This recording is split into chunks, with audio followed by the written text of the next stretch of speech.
যদি লাইফে কখনো তোমাকে কেউ ঠকায়, তোমাকে কেউ চিটারি করে, বাটপারি করে, আমি তোমাকে 3টা অ্যাডভাইস দিব। যদি মনে রাখতে পারো, জীবনে কারো ঠকানো মনে হবে না ইনশাআল্লাহ।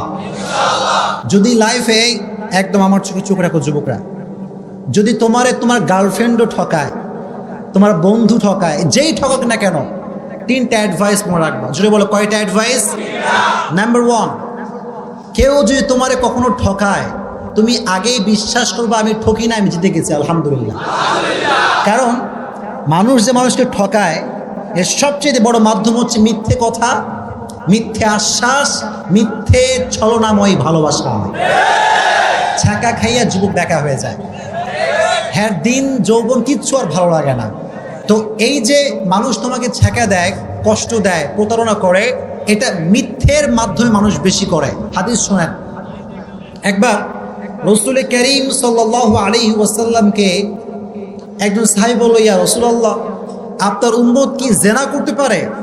রাসূল বললেন যে হ্যাঁ, মিস্টেকলি করে ফেলতে পারে, এই গুনাহটা হয়ে যেতে পারে। ইয়া রাসূলুল্লাহ, আপনার উম্মত কি সুদ খেতে পারে? রাসূল বললেন হ্যাঁ, মিস্টেকলি খেতে পারে, ভুল করে গুনাহটা করতেও পারে। কিন্তু রাসূল বললেন দেখো, আমার উম্মত একটা গুনাহ কখনো করতে পারে না। একটা গুনাহ যদি কোনো উম্মত করে, সেই উম্মত আমার উম্মত থাকবে না। সেটা কি? যে উম্মত মিথ্যে বলবে, সে উম্মত আমার উম্মত হতে পারে না। ঠিক কিনা বলেন?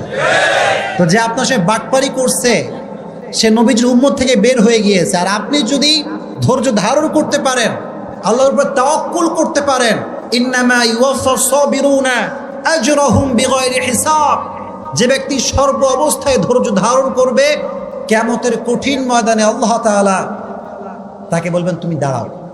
সব মজমা বসা, হঠাৎ করে আল্লাহ বলছে তোমরা কয়েকজন দাঁড়াও। তারা ভয় পেয়ে যাবে, আল্লাহ আমাদেরকে সবার মাঝে এক্সেপশনাল কেন তারা করাচ্ছে? আল্লাহ বলবে তোমরা যদি ধৈর্য ধারণ করেছো, আজকে বিনা হিসেবে জান্নাত চলে যাও। এত আস্তে সুবহানাল্লাহ পড়ে কেন রে? আর একটু জোরে পড়েন সুবহানাল্লাহ। তাহলে কেউ আপনার ঠকাইলে আপনি ঠকছেন না জিতছেন? Number 1 advice.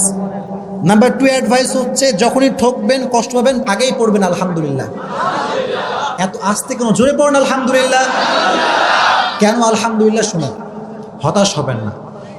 এই যে মানুষ আমাদেরকে ঠকায়, একটা উপকার হয় কি জানিস? মানুষ কি চিনতে পারে যে কোনটা ধোঁকাবাজ আর কোনটা ভালো মানুষ। এটা জীবনকে আরো সামনে এগিয়ে দেয়। एंड यू नो, जिंदगी में कभी कभी आगे बढ़ने के लिए एक कदम पीछे भी जाना पड़ता है। জীবনে কখনো কখনো সামনে আগাবার জন্য এক কদম পিছু পা ফেলতে হয়। ঠিক না বলেন? মিজানুর রহমান আজহারি বলেছিল, আধারে ভয় পেও না, আলো আছে আড়ালে, অন্ধকার পালিয়ে যাবে তুমি উঠে দাঁড়ালে। আমিও সেই কণ্ঠে কণ্ঠ মিলিয়ে বলতে চাই, যুবক, ছ্যাঁকা খেয়ে বেঁকা হয়ে যাও না, শক্ত হয়ে দাঁড়াও, শপথ গ্রহণ করো, ইস্টাবলিশ হয়ে দেখাও। আর যে মানুষ তোমাকে ধোঁকা দিচ্ছে, আগামীকাল সে আফসোস করতে করতে মরবে। এই জন্য যখন কেউ চিট করবে, পড়বা আলহামদুলিল্লাহ, পারা যাবে ইনশাআল্লাহ। এন্ড লাস্ট অ্যাডভাইস, এটা বলে আমি আলোচনায় ফিরে যাব ইনশাআল্লাহ। যদি কখনো তোমাকে কেউ ঠকায়, মনে রাখবা যে মানুষকে ঠকায়, সে তার লাইফে সুখ খুঁজে পায় না। ঠিক না? অনেকে বলে হুজুর, যে ঠকায় সে খুব ভালো থাকে, হুজুর বিন্দাস ঘুরে বেড়াচ্ছে, কোনো টেনশন নাই। আরে ভাই, he has N piece of mind, he has N piece of heart. মানুষকে যখন মানুষ কষ্ট দেয়, আল্লাহ তার মানুষের মনের যে প্রশান্তিটা কেড়ে ফেলে। এই জন্য যে আপনাকে কষ্ট দিচ্ছে, সে আসলে জিতে নাই, সে হেরে গেছে। জিতছে না হারছে? এই জন্য সবসময় যত দুঃখ আসুক, যত কষ্ট আসুক, সবসময় পড়বেন আলহামদুলিল্লাহ। এই কুমিল্লা মানুষের মরা কেন তুমি বুঝলাম না? পড়েন না আলহামদুলিল্লাহ। ওয়ালা সাউফা ইউতিকা রাব্বুকা ফাতারদা। তুমি যদি বিশ্বাস এবং ভরসা আল্লাহর উপরে করতে পারো, অচিরেই তোমার রব তোমাকে এমন কিছু দিবে, তোমার জীবনের সমস্ত দুঃখ কষ্ট আল্লাহ তাআলা দূর করে দিবে। সুবহানাল্লাহ পড়েন। এজন্য যুবক ভাইরা, ছ্যাঁকা খেয়ে বেকা হওয়া যাবে?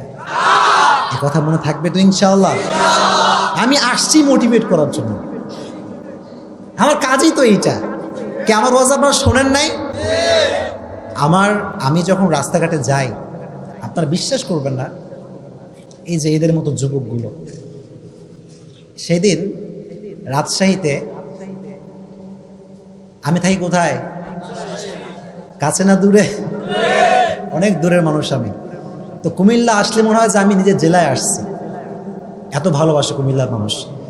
তো আমি বাইক নিয়ে গেছি বাইরে রাস্তায়, শোনেন ভালো করে শুনবেন। তো আমি লেখালেখি করতেছি যে কি ওয়াজ করা যায়, লেখালেখি করতেছি। হঠাৎ করে একজন যুবক পা ধরে কান্না শুরু করছে। আমি নিজেই ভয় পেয়ে গেছি, পা ধরে আর ছাড়ে না। গ্রামের ভিতরে আমি নিজেও ভয় পেতেছি, এই ছেলেটা কে, এরকম কাঁদতেছে কেন? বলতে হুজুর আপনি এখানে কি করেন? আপনার ওয়াজ শুনে আমার পুরো জীবনটাই পরিবর্তন হয়ে গিয়েছে। আমি বললাম, যুবক আমার কোন কথা তোমার গায়ে লাগছে? বলে, হুজুর আপনি একটা কথা বলছিলেন যে ভুল মানুষকে ভালোবেসে আফসোস করা যাবে না।